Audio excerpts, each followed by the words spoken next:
Bonjour la compagnie et soyez les bienvenus dans ce nouveau vlog, j'espère que vous allez bien. Aujourd'hui je vous emmène à Brühl en Allemagne et plus exactement au parc Phantasialand. Alors ce parc n'est pas extrêmement connu du grand public et vous allez voir, malgré sa petite taille, ce parc a tout des plus grands. Allez, sans plus attendre, je vous y emmène, c'est parti!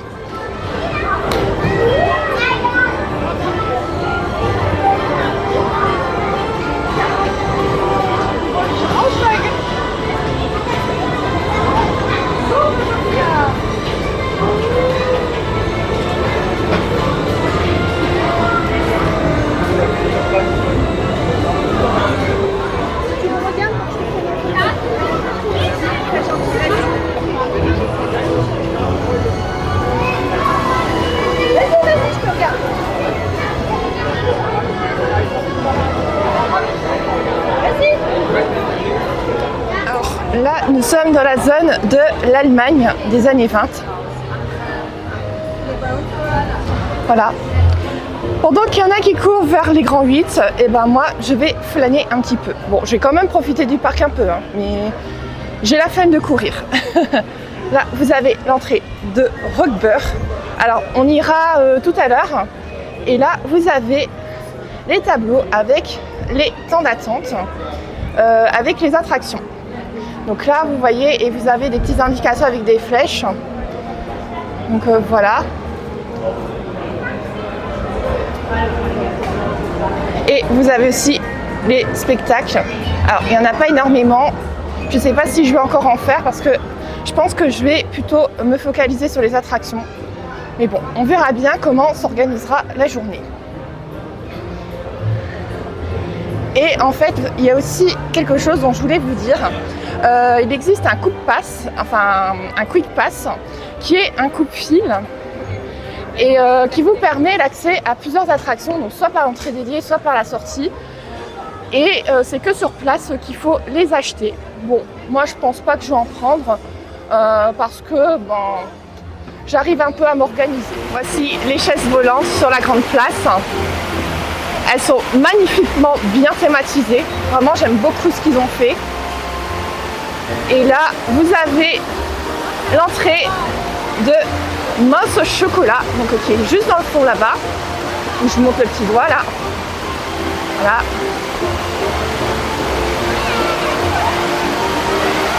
On ira tout à l'heure. Et là, apparemment, la joie des vaches, il y a apparemment une nouvelle attraction qui va voir le jour. Donc c'est apparemment un film en 4D.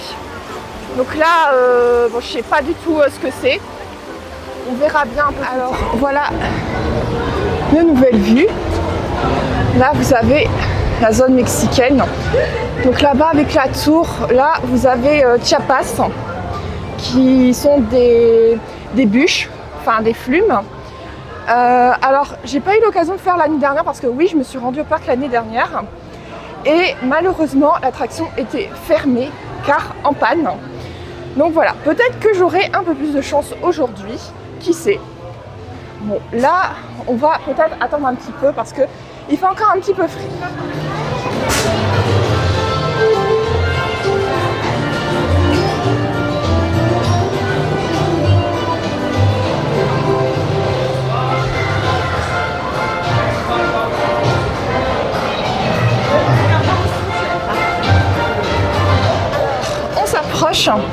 Là, je vois un petit bout là-bas. On va s'approcher de mon attraction préférée dans le parc. Vraiment, si vous adorez les sensations, alors là, vous allez kiffer. C'est le Taron. Et je peux vous dire que vraiment, niveau vitesse, c'est juste incroyable. J'ai jamais fait une attraction avec autant d'airtime. Donc en gros, les airtime, pour ceux et celles qui ne savent pas c'est quoi, c'est la sensation d'avoir les fesses qui se décollent du siège. Voilà, l'impression que vous allez être éjecté de l'attraction, quoi. Voilà. On y arrive tout doucement. Voilà. En plus, ce qui est bien avec celle-ci, c'est qu'il y a une single rider. Et comme je suis seule, je vais pouvoir la prêter.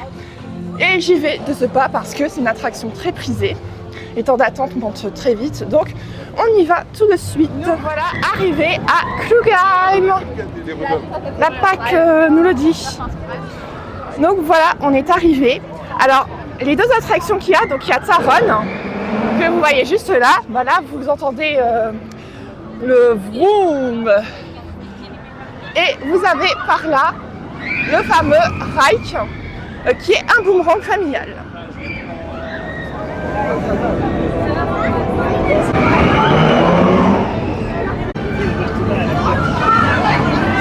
Regardez un peu, je suis allée faire Taron là, regardez la file d'attente qu'il y a, c'est impressionnant.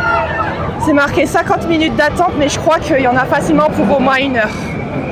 Heureusement que je l'ai fait à l'ouverture. Taron, ça a été fait, on va aller voir pour Rike. Alors apparemment il y a pas mal d'attente aussi, mais bon, de toute manière je pense que vu tout le monde qu'il y a au parc, je pense qu'il faudra vraiment s'armer de patience. Voilà, il faudra parfois faire des choix. Ouh, attends, il y a une single aussi. Ah bah, pour Rike, je crois que la chance me sourit, il y a une single rider. Allez, on va faire l'attraction et on va faire le petit débrief, enfin, si je trouve l'entrée. Allez, à tout de suite, la compagnie. Alors, me voilà à Chinatown. Donc là, je viens de manger parce que là, je sentais que mon corps avait besoin que je mange quelque chose. Parce que, en fait, j'avais comme des étoiles dans les yeux, j'étais vraiment pas bien. Donc, il fallait absolument que je trouve un truc à manger. Donc, je suis allée au China Snack, que vous voyez juste derrière moi. Donc j'ai pris une barquette de nouilles au poulet et j'ai pris aussi en plus des raviolis un peu frits comme ça, c'est un peu comme les gyoza, en fait les raviolis vapeur, mais sauf que c'est un peu frit. Alors j'en ai eu pour à peu près 17 €, quelque chose comme ça, et c'était pas mauvais. Vraiment, globalement, on va dire que j'ai plutôt bien mangé. Voilà, bon, c'est pas de l'artisanal, hein, c'est pas comme au Puy du Fou, mais ce n'est pas grave, j'ai quand même bien mangé. Alors, je vais faire aussi un petit débrief, le tout premier de la journée. Alors, pour la partie Klugheim, donc j'ai fait les deux attractions, à savoir Taron et Rike. Alors, pour Taron, je suis allée dans la single rider, j'ai quand même attendu 50 minutes. Mais en sachant qu'en ressortant, je pense que vous avez vu aux images la file d'attente qu'il y avait dans la file principale. Il faudra qu'on m'explique par contre un truc. Alors peut-être que vous savez, vu que peut-être vous êtes un peu plus calé et vous savez un peu mieux sur ce sujet. Je vois pas du tout l'intérêt de mettre des groupes dans les single riders. Déjà pour deux raisons. La première, c'est que je trouve que c'est quand même dommage de ne pas partager ensemble les moments dans l'attraction, voilà, parce que c'est un peu le but quand tu le fais avec une autre personne. Et la deuxième raison, je trouve que ça pénalise au niveau du temps les personnes qui sont vraiment seules pour faire l'attraction. Parce que je vous explique un petit peu, la single rider est censée, en gros, elle est censée compléter les trous qu'il y a avec les personnes qui sont ensemble, donc dans la file classique. Donc c'est pour ça que je vois pas trop l'intérêt de mettre des groupes dans les single riders. Après, en sachant que pour Taron, bon, vu que c'est la star du parc et vu l'affluence qu'il y a aujourd'hui, bon, c'est vrai, il faut s'armer de patience, mais quand même, voilà, faut qu'on m'explique pourquoi justement il y a des groupes, qu'est-ce que font les groupes dans les single riders. Voilà, c'est quelque chose que je ne comprends pas, du tout. Bon, j'étais de ce fait assez frustrée quand même parce que il n'y avait que des groupes qui étaient présents et ça ralentissait vraiment les personnes qui faisaient vraiment en solo comme mon cas. Mais bon, après on n'y peut rien. Après les opérateurs sont vraiment très très bien, vraiment au niveau des opérations, au niveau de la gestion, c'est très bien fait. Donc là, je n'ai rien à redire sur ce point-là. Après, Taron, ça reste quand même un incontournable à Fantasyland, un incontournable pour les fans de coaster. Vraiment, si vous aimez les sensations, je vous conseille vraiment de faire cette dernière. Et après, concernant Rike, alors c'est la première fois que je faisais Rike. C'est un espèce de boomerang style famille. Et c'est plutôt sympa. Alors, ouais... un petit garçon qui joue à cache-cache avec moi. Oui, donc je disais, Rike, c'est la première fois que je faisais, donc c'est un boomerang familial et c'est plutôt sympathique comme style d'attraction, d'autant plus que j'étais tout devant. Donc ça faisait bizarre. Donc voilà, alors je vais filmer un petit peu Chinatown. Et après, bon, je pense que je continuerai à faire quelques attractions et à vous faire les retours de ce que j'ai fait. Allez, c'est parti.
Alors, me voilà dans la file d'attente pour Colorado Adventure, donc qui est annoncé à 25 minutes.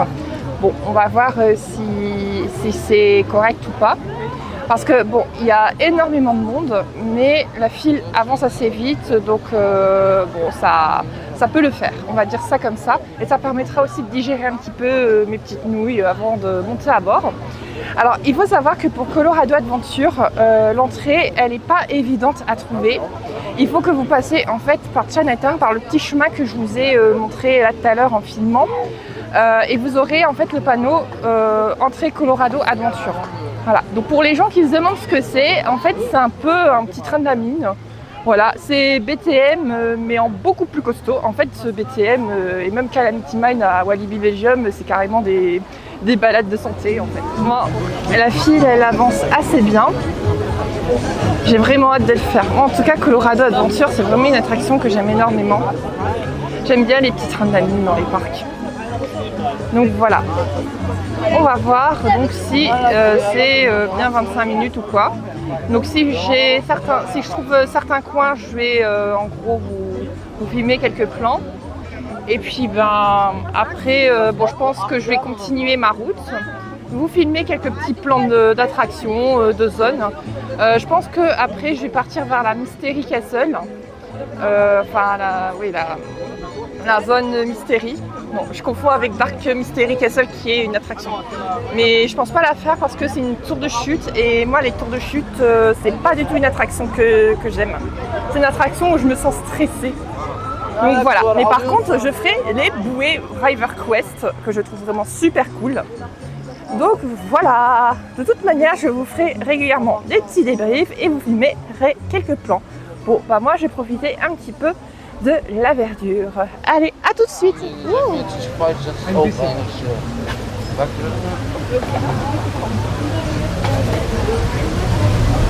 Oh, hier rein oder nicht? Es liegt schon in der Vergangenheit.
Et bienvenue en Afrique.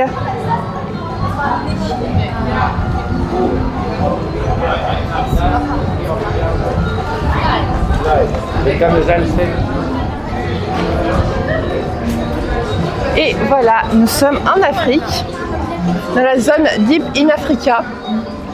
Alors, vous avez plusieurs choses. Déjà, vous avez un parcours aventure, donc c'est un parcours un peu comme un accrobranche. Et vous avez l'attraction que vous voyez là, qui est le Black Mamba. Je vais faire la file donc pour faire l'attraction.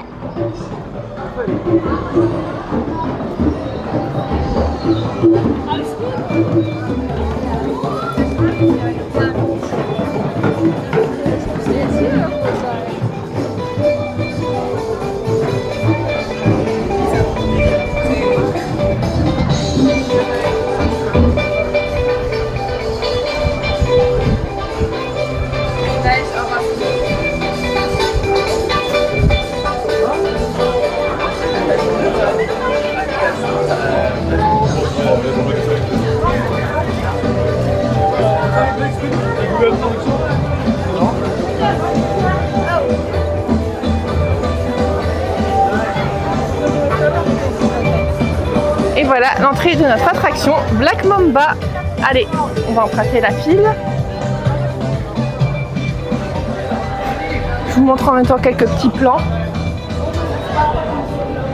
Voilà une partie où il y a 35 minutes d'attente pour Black Mamba, donc j'ai le temps de vous présenter quelques petits plans de la file d'attente.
Alors, petit débrief pour ce qu'on a fait jusqu'à présent. Donc, je vous ai mis quelques images pour des attractions et des endroits où je me suis rendue. J'ai fait le Colorado Adventure, j'ai fait également River Quest, donc les fameuses bouées, les seules bouées qui existent avec des pentes. Voilà, j'ai jamais vu ça dans des bouées autres que ici, et vraiment le parcours il est très très cool. Après, j'avais fait Black Mamba dans la zone africaine. Bon, ça reste du classique. Si vous connaissez notamment Vampire à Walibi Belgium ou Osiris au parc Astérix, vous savez de quoi je veux parler. Et j'avais fait également, là j'avais fait la queue avec Chiapas. Alors Chiapas, ça a été un horrible fiasco. Mais alors vraiment horrible l'expérience. Alors je vous raconte tout ça. Donc en gros, j'ai fait la file parce que Chiapas c'est une attraction que je voulais absolument faire et que malheureusement l'année dernière je n'ai pas pu faire parce qu'elle était fermée pour panne. Donc j'ai fait la file malgré les 1 heure d'attente. Oui, en plus j'en pouvais plus, il faisait super chaud, j'avais trop envie de frais quoi. Et puis à un moment donné, on nous dit on rencontre un problème. Donc ok. Et la file, bon malgré tout, avance petit à petit. Donc je réussis à rentrer dans la bûche avec une famille allemande. Donc vraiment avec ce que j'ai vu, c'était vraiment cool. Et en plus ça mouille énormément. Et à un moment donné, après une deuxième descente à l'envers, on devait en fait revenir à l'endroit pour ensuite prendre 1 ou 2 montées pour faire la descente finale. Et devinez quoi? Je suis restée bloquée. Voilà, on a attendu 15 à 20 minutes le temps qu'il y ait un opérateur qui vienne nous récupérer. Donc ça s'est plutôt bien passé, voilà, et on a dû évacuer. C'est la première fois que j'ai évacué d'une attraction. Et donc en dédommagement, j'ai eu ça, donc un single quick pass, donc qui permet un accès rapide à une attraction au choix parmi toutes celles qui sont indiquées en bas. Et je trouve que c'est vraiment un très bon geste commercial que les opérateurs ils ont fait. Parce que vraiment, on a dû s'armer de patience pour le faire. Bon, je crois que visiblement, Chiapas, c'est pas du tout une attraction qui est faite pour moi. Oh. Il y a des guêpes, des drôles de bestioles. Donc voilà, alors je pense qu'avec le coupe-fil, je pense que je vais faire Mouse de chocolat, je voulais faire Mouse de chocolat. Et après je pense que je vais aller voir pour Fly parce que c'est vraiment les attractions que je veux faire. Bon voilà. De toute manière, je continuerai à poster les images. À tout de suite. Mesdames, mesdemoiselles, messieurs, on va aller à direction de Robert.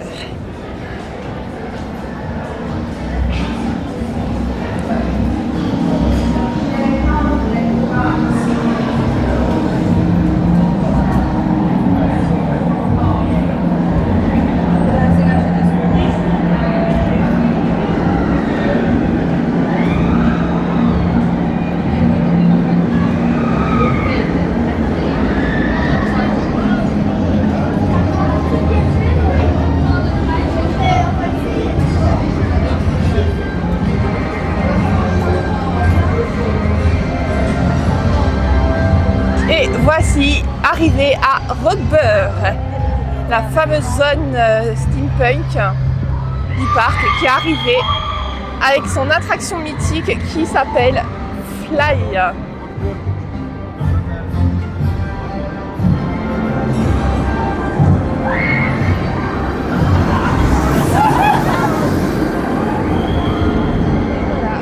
La journée à Fantasyland est terminée. Voilà, donc moi j'ai fait Fly, donc en tout dernier. J'ai fait d'ailleurs une folie, je l'ai fait au premier rang. Et vraiment c'est impressionnant. Moi j'aime beaucoup cette attraction. Bon là j'ai super mal au bide parce que c'est franchement vachement compressé au niveau de l'abdomen et tout. Mais bon, après c'est fait pour des raisons de sécurité.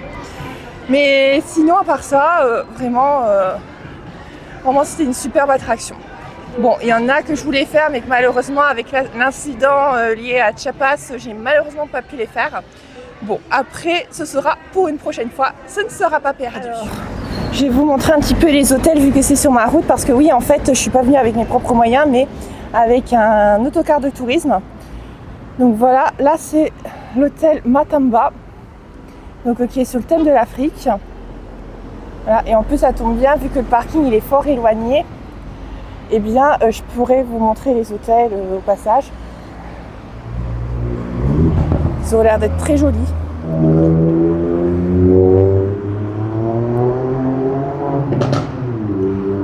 Donc là, vous avez toujours l'hôtel Matamba et au fond, vous avez... alors, je ne sais pas si vous allez voir quelque chose, mais de toute manière, je m'en rapprocherai après.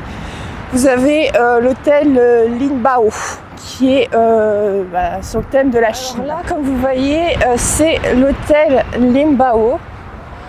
Très joli aussi niveau façade. Là. Alors je suis désolée, il y a des plantes qui sont là. Mais en tout cas, ça a l'air d'être vachement sympa. Voilà.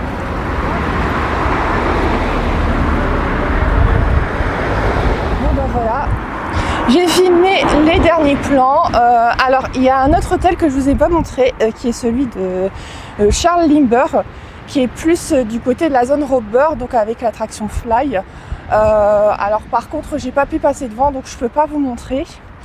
Mais bon, vous trouverez sur le net des images fort sympathiques. Voilà. Donc là, la journée s'achève vraiment. Et donc on se retrouve un peu plus tard pour pouvoir procéder au système de notation. Allez, à plus tard. Me voilà donc de retour pour le système de notation concernant ma visite à Phantasialand. Alors, je rappelle les critères sur lesquels je vais noter le parc. Alors, tout d'abord, il y aura tout ce qui est décor et thématisation. Ensuite, tout ce qui touche qualité et diversité des attractions. Ensuite, la même chose pour tout ce qui est spectacle, animation et aussi, je dirais, l'ambiance du parc. Parce que l'ambiance du parc, c'est quelque chose de très important. Et ensuite, tout ce qui est gestion, organisation du parc personnel. Après, pour le dernier critère, tout ce qui est service payant, je ne mettrai pas en compte dans la note parce que je n'ai pas testé le Quick Pass. Cependant, j'en parlerai assez rapidement si vous êtes intéressé et que vous souhaitez vous en procurer un lors de votre visite au parc. Allez, maintenant, c'est parti pour le système de notation avec les petites fiches que voici. Voilà, si je les mets à l'envers, ça ne va pas aller. Hein. Donc voilà, maintenant, c'est parti pour notre système de notation. Alors, on va commencer par tout ce qui est décor et thématisation du parc. Alors, pour ce critère-là, je vais mettre la note de 10. Alors, j'ai mis un 10 parce que vraiment, j'aime énormément les décors qui se trouvent dans ce parc. Ils sont très détaillés, très méticuleux. Il y a vraiment des détails partout, partout, partout. C'est vraiment incroyable et c'est vraiment un plaisir de se promener dans tous les coins du parc. Alors, les zones que je préfère, c'est les zones Deep in Africa. Vraiment, j'aime beaucoup cette immersion en Afrique. Et il y a aussi la zone Rockburr que j'aime énormément aussi. Avec son décor vraiment très très steampunk. Moi j'adore tout ce qui est steampunk à la base et là vraiment je me suis vraiment régalée. Donc voilà, et les décors sont plutôt bien entretenus, tout comme le parc. J'ai pas vu de détails qui m'ont vraiment perturbée. Mais en tout cas, les décors vraiment, ils sont magnifiques, époustouflants. J'irais même qu'ils sont un cran au-dessus de Disney. Alors, je dis pas que Disney, leurs décors ne sont pas jolis. Hein. Ils ont de très beaux décors là-bas aussi. Mais c'est juste que je trouve que par rapport à d'autres parcs, notamment aussi à Europa Park, donc qui est un autre parc en Allemagne que j'aime énormément, eh bien, Phantasialand, ils ont ce petit plus, voilà. Ils poussent vraiment, en fait, les détails, le délire beaucoup plus loin par rapport à d'autres parcs que j'ai pu fréquenter et ce, malgré le fait que les décors soient réussis. Donc voilà, un petit 10 mérité pour les décors de ce parc vraiment fantastique, sans mauvais jeu de mots, bien sûr. Ensuite, on va passer à la qualité et diversité des attractions. Et je vais mettre la note de 9 sur 10. Alors je mets un 9 parce que au niveau des enfants, alors il y a quelques attractions pour les enfants, mais après il y a vraiment pas grand chose pour eux. Après il faut dire que la taille du parc joue énormément. C'est pas comme à Europa Park où c'est vraiment une très grande surface et où bah, la direction peut se permettre de vraiment varier au niveau attraction. Là, en fait, à Fantasyland, il y a quand même quelques attractions pour les enfants, comme vous avez pu voir sur certaines images. Mais je ne sais pas si vraiment les enfants pourraient passer une bonne journée. Par contre, pour ceux et celles qui sont fans de coaster, bah là, vous allez franchement vous régaler parce qu'il y en a vraiment partout pour tous les goûts. Et aussi pour toutes les intensités aussi, je dirais. Et bien sûr, bah, je vais vous dévoiler mon top 3 des attractions à Fantasyland.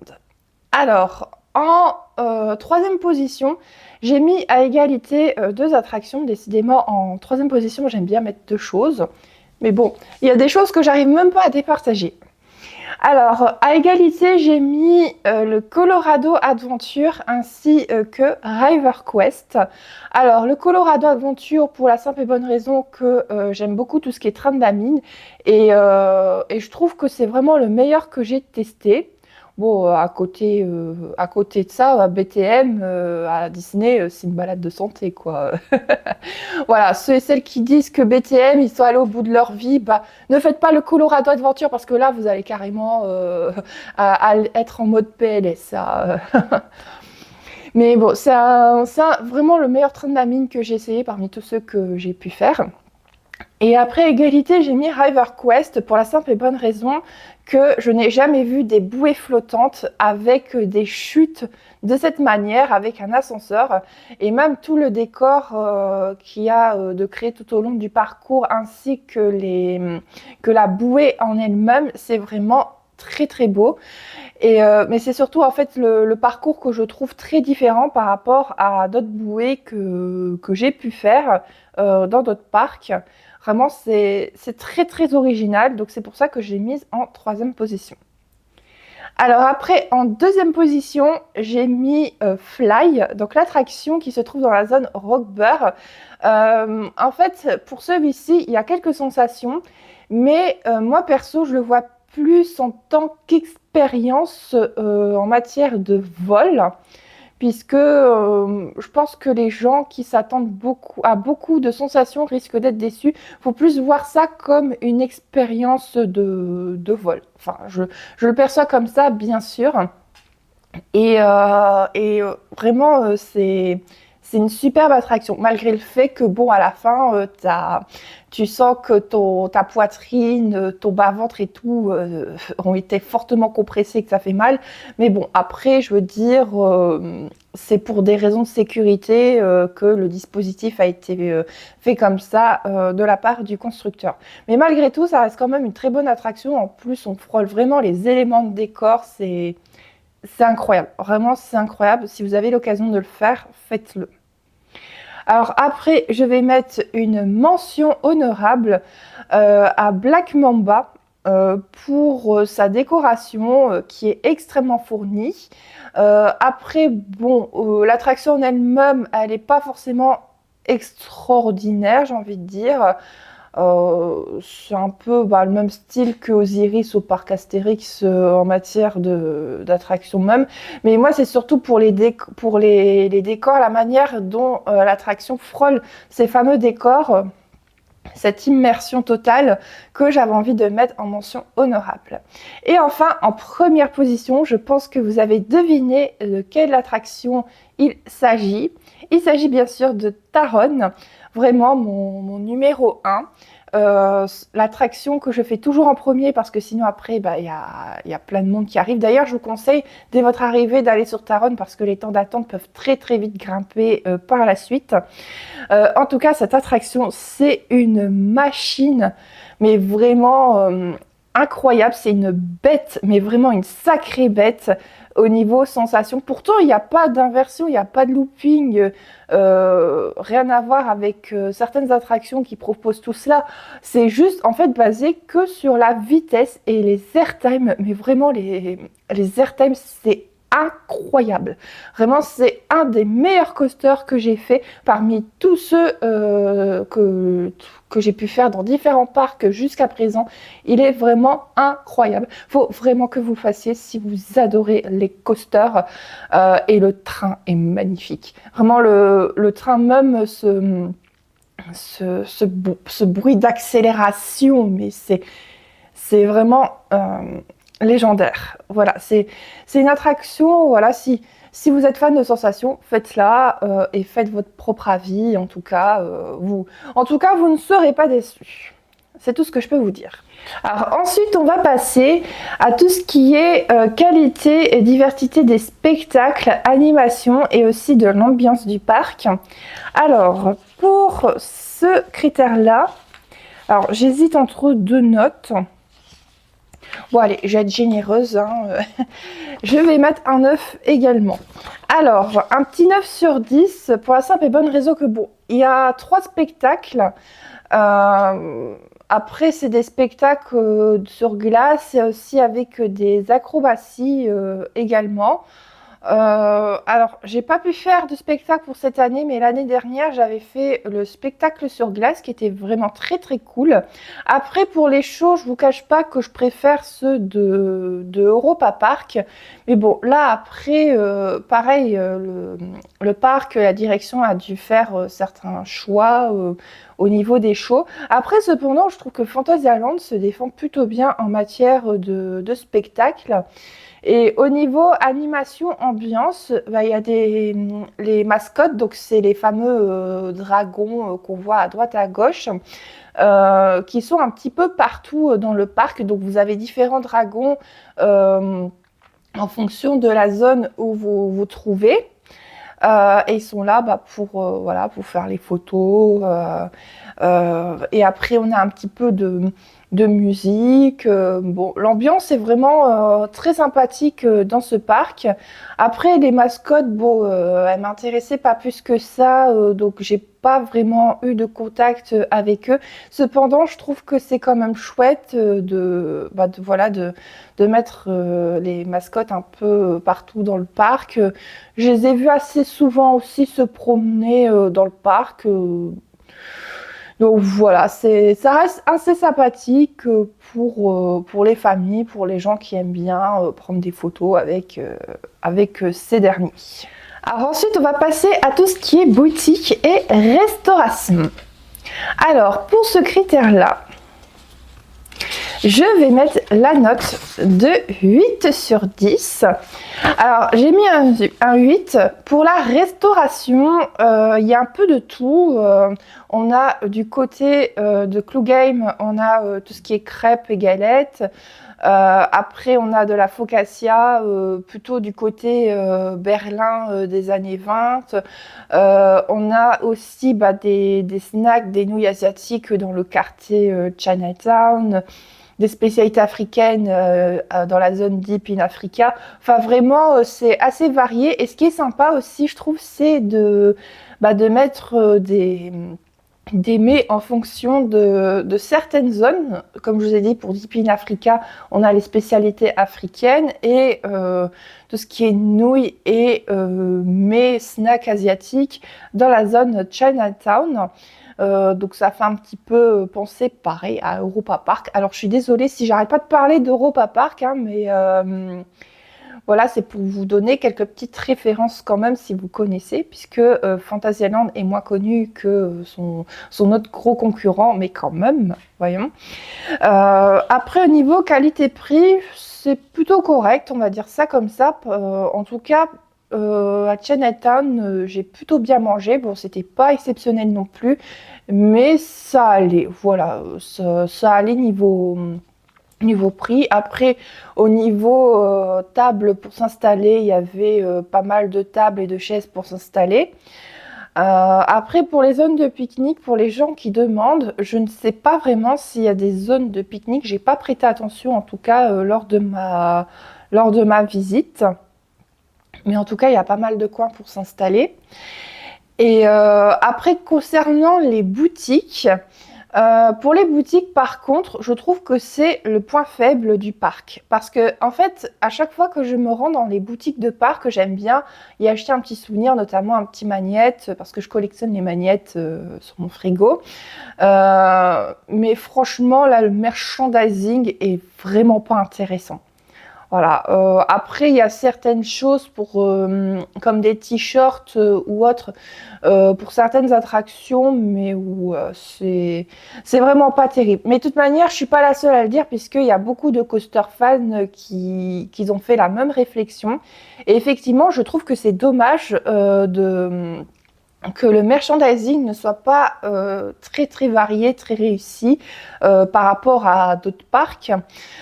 Surtout en plus que Fantasyland a quand même de très très belles zones, donc il y a vraiment de quoi créer de très beaux produits dérivés, que ce soit pour la zone de Rockburg, faire des produits dérivés un peu dans le style steampunk ou dans le style un peu nordique pour représenter la zone Clue Game par exemple. Et bon, après, si au niveau budgétaire, le parc préfère investir dans l'entretien de ses décors et de ses attractions plutôt que dans le merchandising, ça peut se comprendre. D'un côté, bon, je préfère vraiment avoir cet entretien au niveau décor et au niveau attraction, parce que vu que ça fourmille de détails, que c'est magnifique, c'est dommage que le parc laisse quand même les décors se dégrader au niveau peinture, au niveau cassure, fêlure ou autre. Mais c'est vrai que d'un autre côté, j'aurais quand même aimé avoir du beau merch pour vous présenter. D'ailleurs, je me suis rendue dans d'autres parcs par la suite et je vais vous montrer un petit peu de merchandising que j'ai acheté. Voilà, avant de faire mes systèmes de notation pour les autres parcs. Donc voilà, Fantasyland, s'il vous plaît, améliorez votre merchandising. Et enfin, on va s'attaquer au dernier détail, donc qui est la gestion, l'organisation du parc ainsi que le personnel. Et pour ce détail, je vais mettre la note de 9 sur 10. Donc un joli petit 9. Alors au niveau personnel, j'ai pas eu spécialement de problème. Alors par contre, je l'ai trouvé extrêmement pro et très bien. Et au niveau de tout ce qui est protocole divers, c'est plutôt bien organisé. Donc là, je vous renvoie un petit peu à mes aventures que j'ai vécues sur l'attraction Chiapas. Et décidément, Chiapas n'a pas envie que je fasse un tour dans son attraction. Bon, c'est pas grave. Peut-être que pour la troisième fois, ce sera la bonne, hein, ceci étant. Cependant, bon, malgré l'incident qu'il y a eu, bah, vraiment le personnel a été très très réactif. Après, bon, il a fallu attendre un petit peu, mais ça, je dirais que c'est un peu normal puisque bah, le temps qu'ils activent les systèmes de blocage, qu'ils préviennent le personnel qualifié et formé à ce genre de pratique, qui cherchent le matériel. Et après, bah, qu'ils fassent évacuer bah, tous les visiteurs parce qu'il y a un certain protocole à respecter. Néanmoins, j'ai trouvé que bon, ils étaient bien organisés et surtout en plus, ils étaient très commerçants puisque bah, j'avais eu le droit à un coupe-fil pour une attraction de mon choix. Et je pense que très très peu de parcs l'auraient fait. Donc un grand merci à eux en tout cas pour ce geste commercial. Et pareil au niveau de la restauration, niveau opération pour les autres attractions, j'ai pas eu de problème en particulier. Et malgré la barrière de la langue, puisque moi je pratique pas l'allemand, donc bah, j'ai dû appliquer mes connaissances en anglais. Bon, en anglais ça a été. Là au niveau communication, on a réussi à se comprendre. Et donc voilà. Alors après, au niveau de tout ce qui est organisation, gestion, Après, il faut savoir qu'il y avait pas mal d'attentes du fait que, comme c'était la mi-juillet, enfin, le week-end du 14 juillet, notamment du côté français, forcément, il y avait pas mal de monde. En plus, c'est les vacances. Donc forcément, le parc était énormément blindé. Après, bon, malgré le fait qu'il y ait des attractions que je n'ai pas pu faire, j'ai quand même fait celles que je préférais. Voilà. Je sais pas ce que je pourrais rajouter à propos de ce point-là, mais en temps normal, quand il y a un peu moins de monde, c'est plutôt bien géré. Au niveau file d'attente, ça peut paraître long, mais après, ça avance très très vite. Vraiment, les opérations sont vraiment efficaces. Vraiment, on peut pas dire que les opérateurs ils se laissent aller, qu'ils font pas de leur mieux. Vraiment, ils sont vraiment à fond. J'ose même pas imaginer la fatigue qu'il doit avoir au niveau de ces personnes le soir quand ils rentrent chez eux là. Oh, ils doivent être épuisés. Donc voilà. En tout cas, sur ce point-là, Fantasyland doit absolument se maintenir. Alors, je me suis rendu compte au montage que j'avais oublié de parler pour les personnes à mobilité réduite par rapport au parc. Alors, sachez qu'il faut prendre ces informations avec des pincettes parce que je ne suis pas directement concernée. Je ne raconte que ce que j'ai pu observer autour de moi. Mais si vous voulez en savoir un peu plus, je vous invite à aller sur le site du parc, sur leur réseau et même à contacter la direction si besoin. Alors, en ce qui concerne l'accessibilité PMR, dans les allées du parc, il y a énormément de coins qui sont accessibles. La restauration aussi, enfin les différents points de restauration sont également accessibles pour ces derniers. Après, pour la zone Mystery, qui est donc la zone où se trouvent les attractions River Quest et Dark Mystery Castle, il y a une pente. Alors, la pente, elle n'est pas très très raide, donc pour une personne qui est en fauteuil électrique, ça peut aller. Par contre, vous l'avez sans doute vu avec les images, la zone Clue Game, donc avec Reich et Taron, n'est malheureusement pas accessible du fait qu'il y ait des marches et en plus, il y a des dalles. Alors, à moins que vous réussissez à sortir de votre fauteuil, enfin, vous relever de votre fauteuil et à descendre les marches, ça peut le faire. Par contre, si vous ne pouvez pas être dans la capacité de monter ou de descendre des marches, là, par contre, ça sera beaucoup plus problématique. Alors, concernant ensuite l'accès aux attractions, il y a malheureusement beaucoup de marches, ce qui fait que pareil, si vous êtes dans la capacité de monter les marches, ça peut le faire, mais si par contre vous ne pouvez pas les monter, même si vous ne pouvez pas tout court relever de votre fauteuil, là par contre ce sera problématique. Donc est-ce que c'est un parc que je conseillerais pour les personnes en fauteuil roulant? Alors si vous ne comptez pas faire des attractions, juste vous promener dans les allées, ça peut le faire. Par contre, si vous voulez faire des attractions, ça sera très très difficile si vous ne pouvez pas vous relever de votre fauteuil. Alors, après, concernant les services payants, notamment le Quick Pass. Alors, comme je vous l'ai dit, comme je ne l'ai pas testé, je ne vais pas le noter, puisque je ne note pas quelque chose que je n'ai pas essayé. Mais je vais vous expliquer un petit peu en quoi ça consiste, comment ça marche, etc. Alors, concernant le Quick Pass normal, donc c'est un tour par attraction, donc parmi celles qui sont dans la sélection. Et le pass coûte une dizaine d'euros. Et après, pour tout ce qui est Quick Pass Plus, qui coûte 20 euros, vous avez en plus des attractions du Quick Pass classique, vous avez en plus Taron et Black Mamba.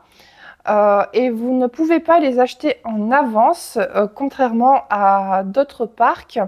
Vous devez les acheter sur place et pour les acheter sur place, vous devez aller à l'accueil. Alors, l'accueil se trouve sur la très grande place où vous avez en fait les chaises volantes. C'est en fait dans la zone Berlin des années 20. Donc où vous avez en fait les chaises volantes, vous avez Mousse de chocolat et je crois qu'il y a un palais du rire ou une funhouse quelque part. Mais en tout cas, c'est dans ce point d'accueil là que apparemment vous devez aller chercher vos quick pass. Voilà. Et après à chaque fois, donc soit vous prenez la sortie, soit vous prenez en fait la file dédiée indiquée. Voilà, un petit peu pour les quick pass. Alors, maintenant, on va dévoiler la moyenne. Et donc, Fantasyland a eu une très bonne moyenne de 9 sur 10 avec tout ce que l'on a évoqué. Au final, est-ce que Fantasyland est un parc que je recommanderais? Oui, bien sûr, sans hésiter, c'est un de mes parcs favoris et vraiment j'aime beaucoup l'ambiance qui dégage, surtout les décors. Les décors sont vraiment magnifiques et très immersifs. Dès qu'on rentre dans une zone, on a vraiment l'impression d'y être déjà. Après, certes, le parc est quand même assez petit.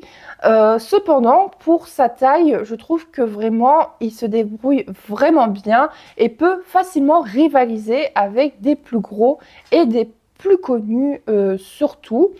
Après, bien sûr, la seule chose que je regrette, c'est le merchandising que malheureusement, je ne trouve pas assez fourni et qui serait à améliorer. D'autant plus qu'avec les zones créées, il y a vraiment du potentiel pour vraiment faire du beau merchandising. Mais à part ça, vraiment, j'aime beaucoup ce parc. Surtout aussi les coasters qu'il y a. Vraiment, les coasters qui sont là, ils sont vraiment super cool. Et vraiment, j'ai envie de dire, vraiment, faut pas qu'ils s'arrêtent en si bon chemin. Vraiment, ils méritent vraiment d'être beaucoup plus connus. D'ailleurs, dans 66 minutes sur M6, il y avait un reportage sur ce parc-là. Et j'espère vraiment que cela encouragera davantage de personnes à s'aventurer dans ce parc qui mérite des visites vraiment fantastiques. Voilà, c'est un mauvais jeu de mots, encore une fois. Si vous aussi, vous avez déjà été à Fantasyland, je vous invite à mettre en commentaire votre retour, qu'il soit positif, mais aussi négatif, parce que oui, vous avez le droit de ne pas avoir aimé ce parc ou d'avoir été très fortement déçu. Voilà, vous avez eu beaucoup d'attentes et peut-être que ça n'a pas vraiment répondu à vos attentes. En tout cas, tant que vous restez respectueux et bienveillant, vous avez le libre choix de vous exprimer. En tout cas, j'ai hâte de lire ce que vous allez écrire. J'espère en tout cas que la petite vidéo, le petit vlog vous aura plu. Et si jamais c'est le cas, je vous invite à mettre le petit like, à partager. Et je m'excuse aussi de ne pas avoir pu filmer l'entièreté du parc parce que oui, il y a une zone du côté des enfants avec d'autres attractions que j'ai pas pu filmer par manque de temps. Mais bon, ce sera pour un prochain vlog, pour une prochaine visite. En tout cas, si vous avez apprécié le contenu, n'hésitez pas aussi à vous abonner à la chaîne, à activer la cloche pour me suivre dans mes prochaines aventures, que ce soit vlog, créative ou autre. De toute manière, je ne me base pas que sur un seul thème, mais j'aime bien diversifier un petit peu le contenu sur les univers que j'aime. Voilà, c'est un petit peu mon propre univers. Ouais. En attendant la prochaine vidéo, je vous dis à bientôt et surtout, prenez soin de vous. Allez, ciao la compagnie!